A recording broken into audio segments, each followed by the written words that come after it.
Gelê hevalan werin îro jî em li ser hejmarên sedanî biaxivin. Hejmarên sedanî çawa ye û mirov çawa dixwîne. Navê vê nîşanekî sedek e. Sedek, nîşaneka sedekê, sedek.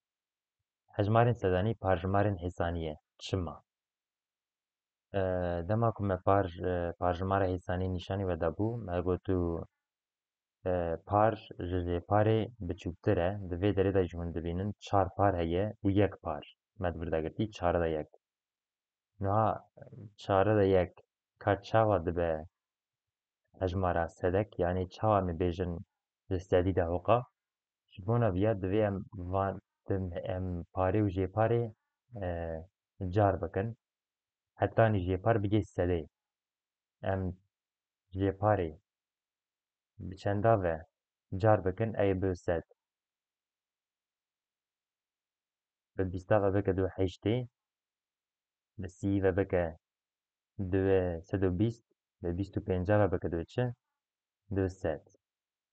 Em vira bikiseyê bi çi? Birayê bi sed.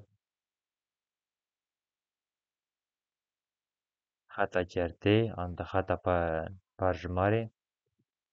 Me vê derê bi bîst û pênca ve car kir sed, divê em vê derê jî bîst û pênca ve car bikin. Vira dibe çi? Du bîst û pênc. Yani va dibe çi? Sedî da bîst û pênc dibe.